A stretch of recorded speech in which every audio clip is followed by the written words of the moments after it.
everyone, welcome to another appointment with the Moving To. This is Rossella from Expat, and today our guest is Eleonora. Hi, Eleonora.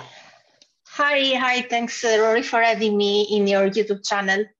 It's a pleasure, and today we talk to Eleonora about moving to Sweden. Eleonora is Italian and she lives in Sweden since several years, but we let her talk about her experience in just a few minutes.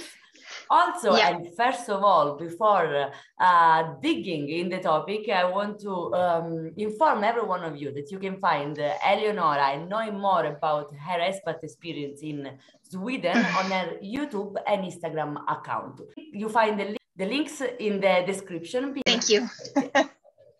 Okay, so Eleonora, Italian in Sweden. Since how many years?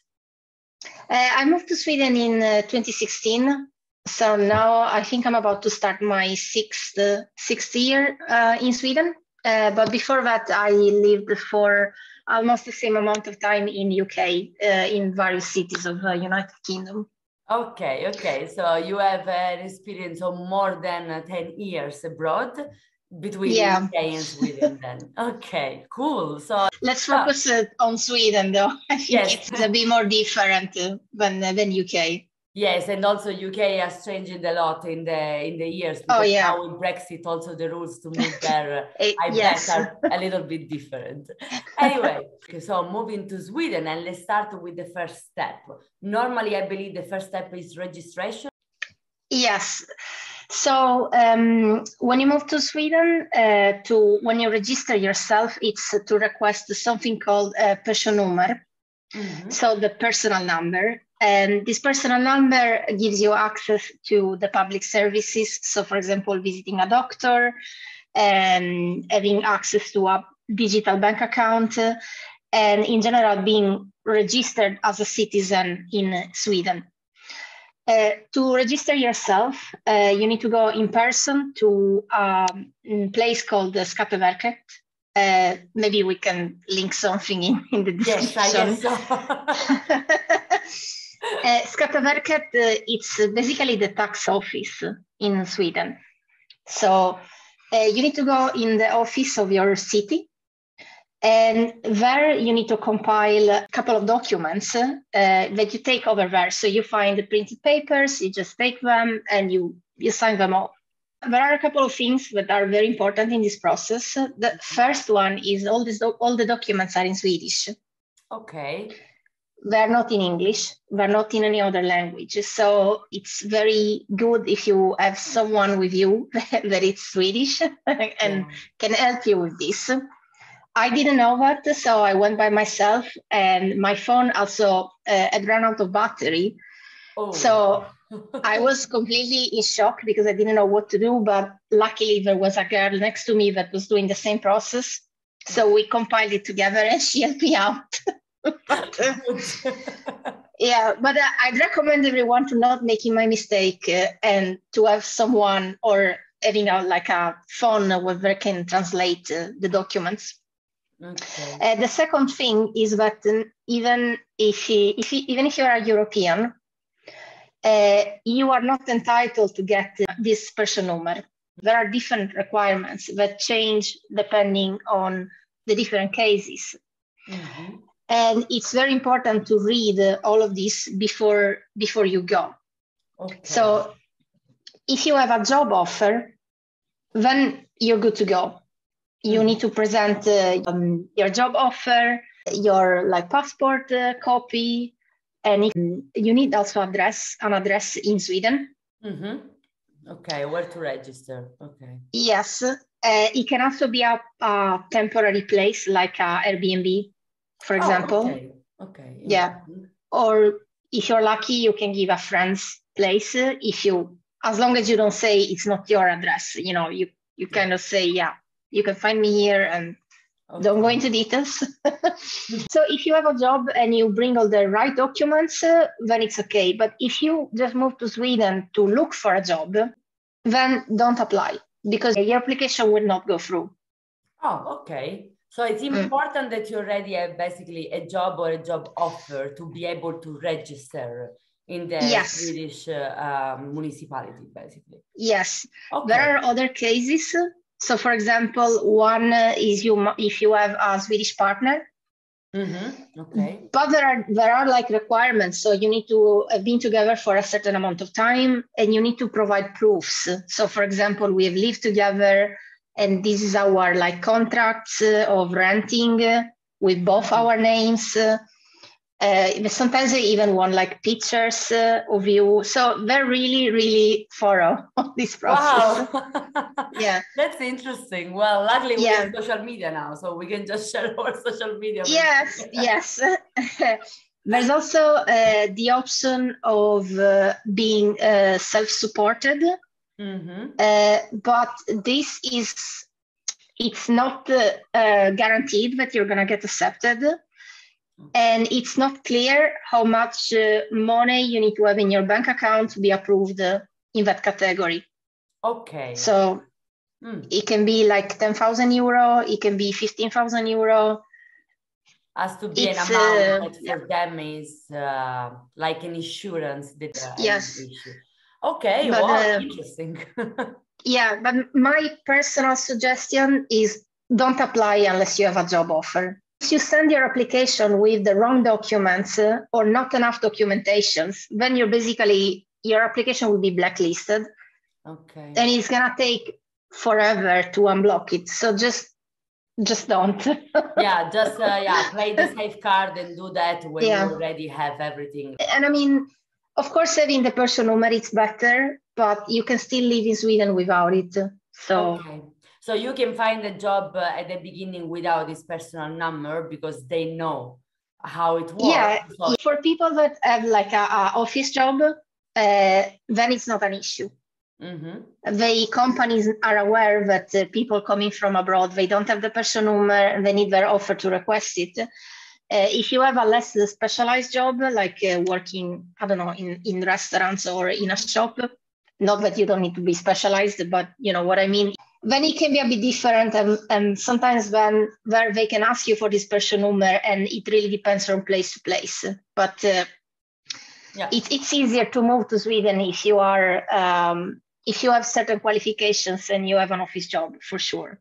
Okay. Well, that's really good to know. And another thing that, of course, we had to say that we are talking based on your experience, and also this information are really relevant for European citizens. Of course, if you come from a country that is not in Europe, that there are other steps that has to be done, and we are not really aware of that, so we cannot talk about it. And also, as you said, we are gonna leave some official website in the description in order you to can easily find them. Let's say that you have your job offer, and you have all these documents in place and they are correct, right?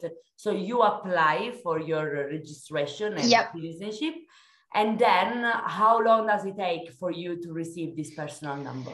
Yeah, that really depends a lot from where you are and the amount of people that are requesting the person number in that time. So take anything between 2 months to 8 months. Yeah, so it can be longer. It's more busy, so it takes longer. Yeah, requesting the person number can be busy, yeah. Okay, good. And as you said already, this number gives you the opportunity then to have your GP and also to open a bank account. Yes, a digital bank account. A digital bank account. Yeah, there's a difference because when you have the person number, then you have access to an app called the Bank ID. Okay. Where you can digitally authorize yourself both to the banking system, but also to many financial services online. Okay. So unless you have this, you cannot do digital purchases and you know, you cannot authorize and say, okay, this is me, you know, so for the bank account, if you go to a bank without the person number, and you need to have a passport, not just an identity card, because that is not enough. Okay.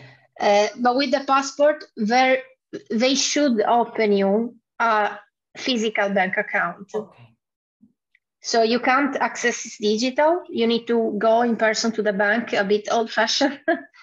But you can have, for example, your salary sent there even before you have the person number. Yeah. So you can still start to spend and get money in Sweden.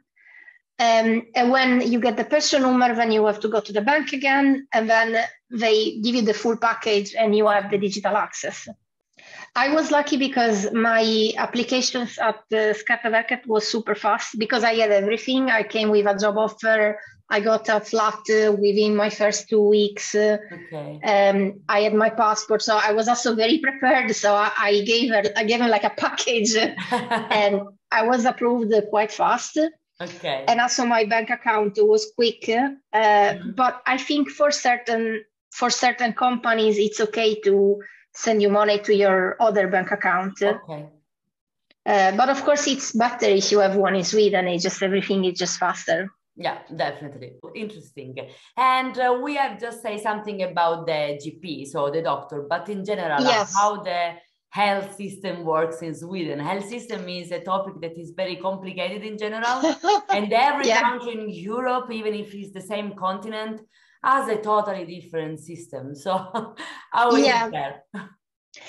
I would say Sweden is not so hard. It's not that much different from UK or in a way even Italy. So once you are registered in the system, then you register yourself with a doctor that you pick. Yeah. To sort of a family hospital. They are called Vårdcentralen. And you can pick it depending on where you live, but also to where you work.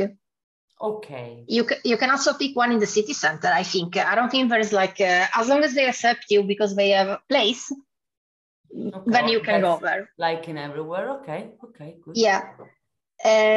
So once you are accepted, when you have medical issues or you want to see a doctor, you need to call them. Most of the time you need to call very early in the morning, like before 8 o'clock or from 8 to 8:30. And then they give you a slot of time, usually within the day. If you call late, then they have run out of spots, then you need to call the day after. Okay. If you have an emergency problem, then you need to go to other places that are called akuten. So for emergency hospitals. Yeah. But in general, what you do normally is you call your Vårdcentralen, you get an appointment, and you go there, and then you see a doctor, and the doctor just visits you, and they can do exams immediately, so like blood samples, or other type of simple exams. They just do them straight away. But if you need a specialist, then they just refer you to a specialist doctor. And those visits you can wait quite a lot. So sometimes I waited even a month. I had some ear problems. Okay. I had an episode of labyrinthitis. So I was very disoriented, and it was because something in my ear got loose. And I had to wait a month for an appointment, and by then the problem had solved itself. So it was completely useless. This is the waiting that is so long is more for specialists, of course. It's not the general stuff. And not all the time, but sometimes there's a long wait. When you go to the family doctor, you pay about 20 euro per visit. Okay, so you pay per visit. You don't pay, let's say, an insurance in advance. No, there's no insurance. It's a public system. Okay. Yeah. Okay. So you pay this 20 euro, and when you go to a specialist, I think you pay another 30. Oh, wow, then it's not that expensive. No, and the good thing is when you reach 120 euro, you don't pay anything else. Ah, okay. So there is a threshold, basically. And then, exactly. Over that, you don't pay anything else. Okay. Yeah, so it's pretty good, I would say. I don't think it's. I mean, also in Italy we pay the same amount when we go and see a specialist. So Yeah. And we keep paying it.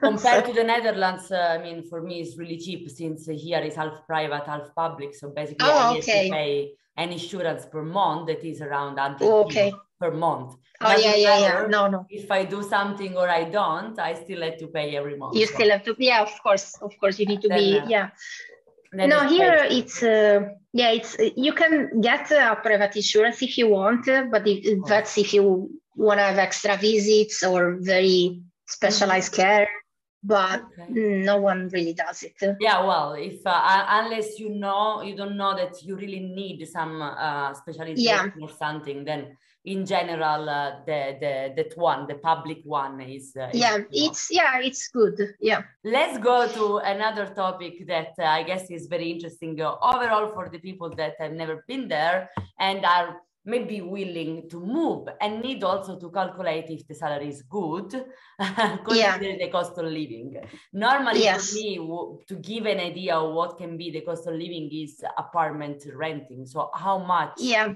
In this case, we talk about Stockholm because you live there. Yeah. But I believe also that Stockholm probably is one of the most expensive in the country. Yes.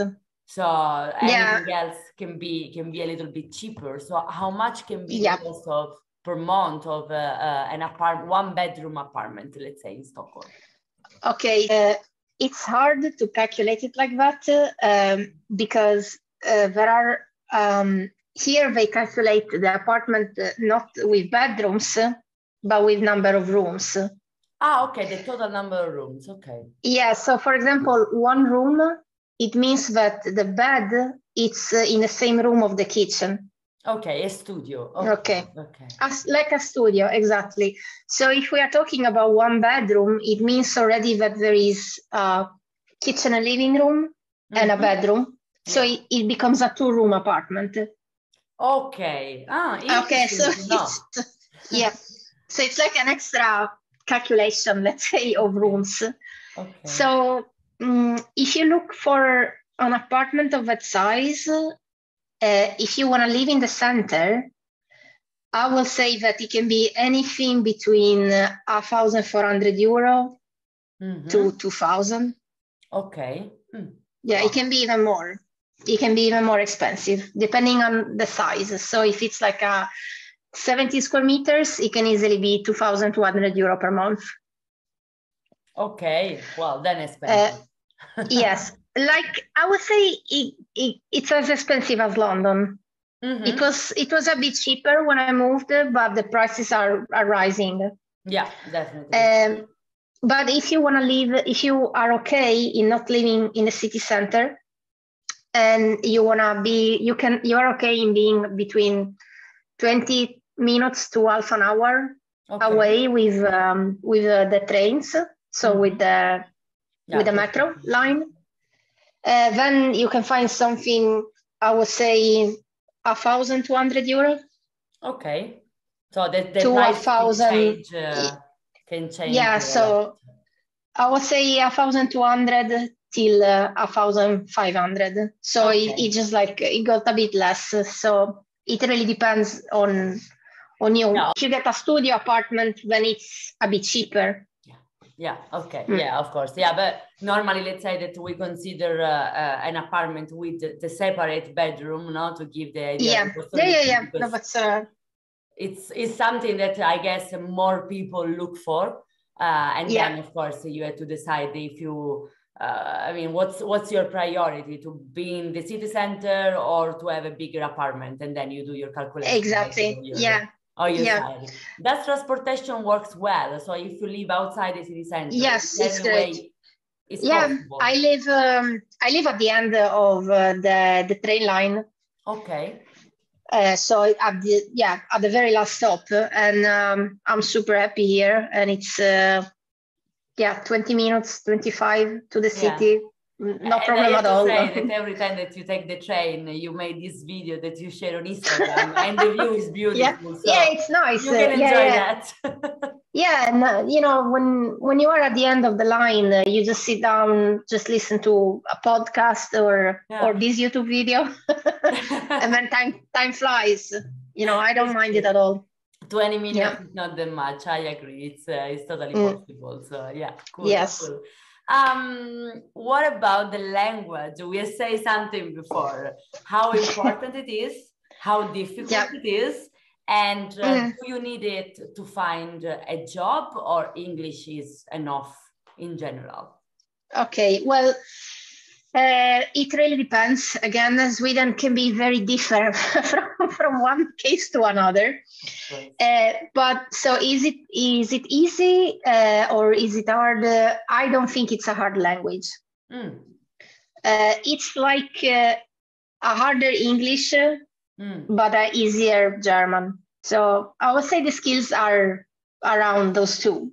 The difference is with English, you hear the words all the time on the TV, from music, but Swedish, you have zero experience, so it's just a full vocabulary that you need to build from scratch. Right. So that's the problem. But the grammar is super simple. It's just so easy. So that's good. And then of course it depends, how good is a person with the language and how much time you have to learn it. Of course. Do you need Swedish? Yes, you do. For working, it depends. So there are a few categories where you don't need to speak Swedish.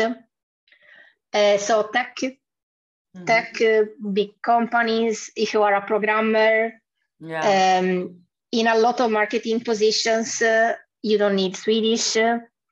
However, aside from these areas, you do need Swedish, and you need to be fluent. Okay. So if you are like a doctor, if you have contact with people, if you work in a very Swedish company, you need to speak it. And even when you don't, I think it's very important to learn it, because it's hard to progress in your career if you don't speak Swedish, because sooner or later your colleagues will go back to speak Swedish. Yeah. And it's not a good feeling, and it's not also not knowing Swedish really can put you aside on your connections. Yes, I totally agree. And actually, I always say that it's important to speak the language of the place where you go, not only because it can be important in your career, as you just mentioned, but because you can be part of that. Yeah. You get to understand better the culture, you get to understand the better, to get in touch with the locals. Yeah, I agree. I mean, if you wanna live there permanently, then I think it's very important that you just study the local language. Yeah.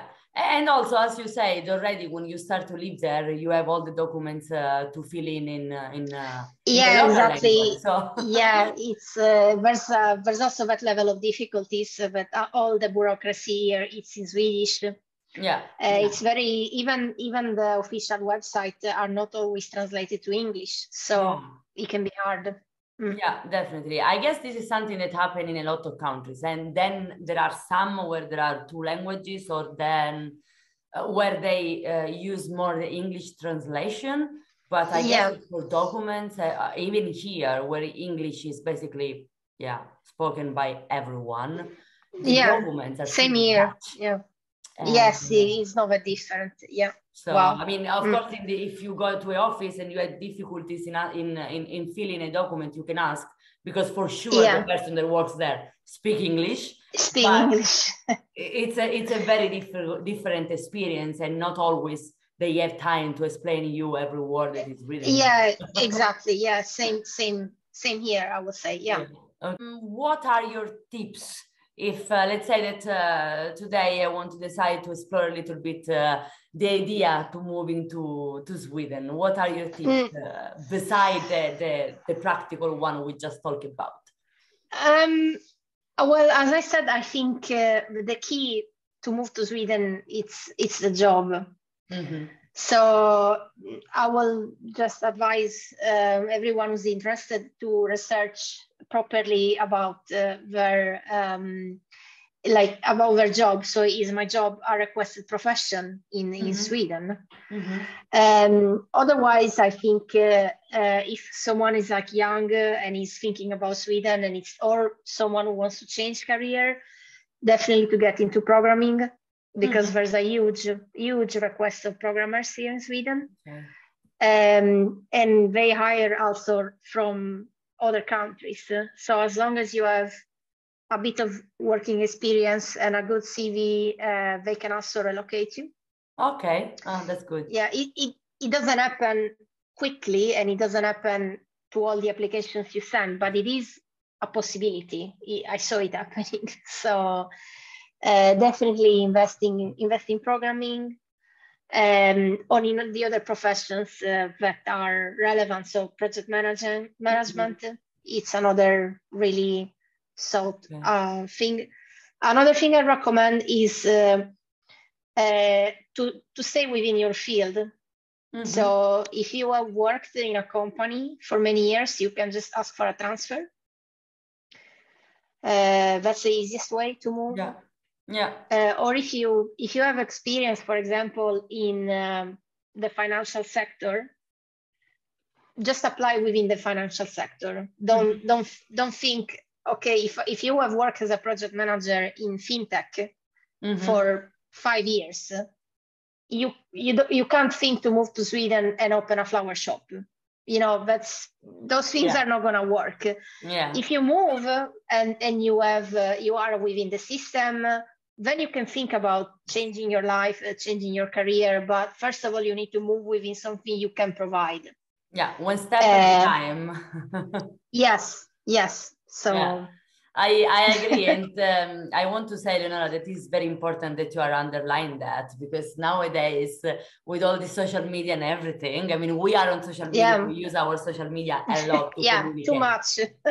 But the idea that whenever you go, or like in the north of Europe, more than any other place, you can do and be anything like that. No, that's just a movie. Yeah, especially Sweden, it's not really a place where they want to hire someone who's like 45 and just decided to start in digital media. It's unless you are a programmer, and then it's the only thing where they can consider you. But all the other professions, it's much better if you have a strong CV. It's also not the kind of state that I'd recommend to just to try your luck. So I just move without doing research. Without knowing what I want to do, because Sweden is very expensive. It's really hard to get a job because there's a lot of competitions, and especially because you're a foreigner, then you need to be a top talent. If you're a Swedish person, it's easier, but when you're a foreigner, you need to be the best of the best. So you can't just move and without a plan. It is not UK is different, because UK, for example, you can find a quick job in a restaurant. You can still support yourself because maybe you speak English. But here in Sweden, you will find it harder even to find a job in a restaurant if you don't speak Swedish. You need the language. Sure, yeah. So don't do anything reckless. I would rather, if I weren't living here and I wanted to move here, I just would rather go back to study programming and do like a work for 1 year and then move. Okay. At least, you're going to get a good salary, a good job, and, you're covered, and you are going to be in the system legit. So. Yeah. Okay. Now that's a very good tip. Just being with the feet, on the ground without. Don't risk it. Don't risk it. It's not a country where you can risk it. Also because it's super expensive, and then it's gonna make everything more complicated. Okay. It can just be a waste of money. Yeah. Okay. Good. Eleonora, before we say goodbye for now, at least, I just have the last question like that. Let's improvise. Yeah. What about Swedish people? How are they? Okay. I really like them. I think this is also because I didn't move from Italy to Sweden, but I had these 6 years in UK.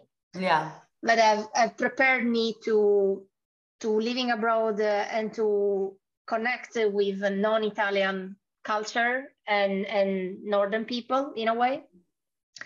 I think, for example, Swedish people are more friendly than British. British people can be a bit more rude, while Swedish will always try to be polite. Okay. So they might not be like friendly, like we are not going to invite you home or organize a meetup with you immediately. No, not at all. But at least they will smile and make conversation and engage with you. Okay. You need to know how to take them, so you can't really push them or force them to be your friend. It needs to be very slow, a slow process of friendship. But I think they're really very lovely, and you need to also find the right open-minded kind of people that want to be friends with expats and very interested maybe in someone who's not like them. So because we are different. Of course, we are different. Yes, we all are, and that's the beauty, at least. This is what I think. But I agree. Let's say that they are very welcoming, but when it comes to friendship, they need time to gain and give the trust. So that's an appropriate description. Okay, cool. So I would say that if we had to summarize how Sweden is, we can really say one step at a time. Everything. slowly. Okay, good. Well, Eleonora, I really thank you for being here and for explaining us how Sweden bureaucracy and how it's better to take the first steps to move to Sweden. And as I said before, there will be official website in the description, as well as our contacts, in order if anybody has a question or want to know more, can reach us out or look, for example, at the content that Eleonora is sharing on Instagram and YouTube about Sweden and know more about this country. So thank you again. Thank you so much for having me. It was super nice talking to you, and I hope this video will help someone moving to Sweden carefully. Yes. Let's hope so. Have a good day, and have a good day, everyone. Bye. Thank you. Bye.